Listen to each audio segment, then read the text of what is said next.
जब राजा बलि ने लक्ष्मी जी व देवताओं को अपने वश में कर लिया था, तो फिर लक्ष्मी जी ने उनका त्याग कब किया? सनत कुमार जी ने उत्तर दिया, हे ऋषियों, एक बार देवराज इंद्र भयभीत होकर राजा बलि कहीं जा छिपा।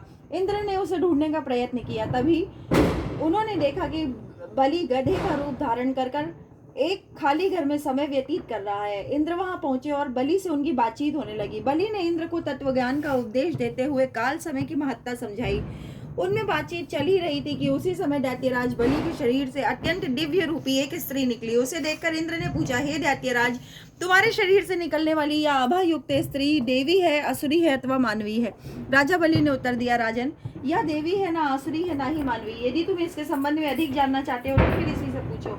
इतना सुनकर इंद्र ने हाथ जोड़कर पूछा, देवी, तुम कौन हो और दैत्यराज का परित्याग कर मेरी ओर क्यों बढ़ रही हो? तब मुस्कुराती हुई शक्ति रूपा स्त्री बोली, हे देवेंद्र, मुझे ना तो दैत्यराज प्रहलाद के पुत्र विरोचन ही जानते हैं, ना ही उनके पुत्र या राजा बलि ही।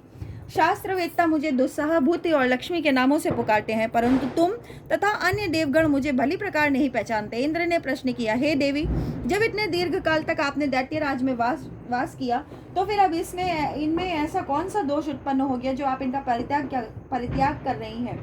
आप यह भी बताने की कृपा कीजिए कि आपने मुझ में ऐसा कौन सा गुण देखा जो मेरी ओर अग्रसर हो रही है? लक्ष्मी जी ने उत्तर दिया, हे आर्य, मैं जिस स्थान पर निवास कर रही हूँ वहां से मुझे विधाता भी नहीं हटा सकता, क्योंकि मैं सदैव समय के प्रभाव से ही एक को त्याग कर दूसरे के पास जाती हूँ। इसलिए तुम बलि का अनादर न करते हुए इनका सम्मान करो। इंद्र ने पूछा, हे बलि, हे देवी, कृपा कर यह बताइए कि आप असुरों के पास क्यों नहीं रहना चाहती?